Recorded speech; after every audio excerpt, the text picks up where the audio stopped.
Premièrement, il y a eu le projet de construction d'un EHPAD. On a fait le choix de ne pas restructurer, restaurer un EHPAD ancien et de construire un EHPAD.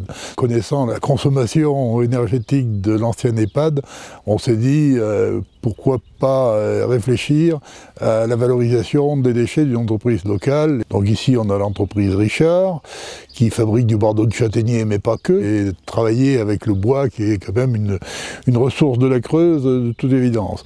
En gros, aujourd'hui, on consomme 1400 mètres cubes à peu près.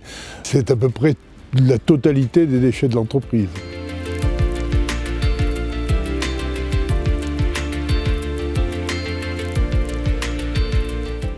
Il nous restait donc un problème assez difficile à traiter, c'était les deux ailes de l'abbaye, dont une est utilisée par les écoles primaires, l'autre par la Maison des Patrimoines, et on est sur le site classé de la collégiale, donc on avait des contraintes où on ne pouvait pas rajouter un bâtiment, construire une chaufferie, donc on a fait le choix de la géothermie.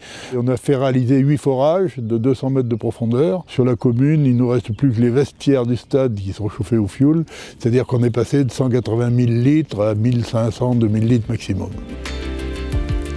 Donc on a eu l'aide très importante du SDEC, du syndicat départemental des énergies, parce que il apporte le soutien administratif, le soutien technique, il préfinance les subventions qui tardent à venir. Ça peut être important dans certains cas. On a eu des aides de l'État, mais on n'a pas eu à ce moment-là les aides du Fonds Chaleur. Donc depuis, les choses ont beaucoup évolué, hein, c'est clair. Pour le projet de géothermie, on a beaucoup plus été aidé, parce que là, donc, on a approché les 80%, et notamment, donc là, on a été suivi par l'ADEME, par l'État encore, par le SDEC toujours, voilà.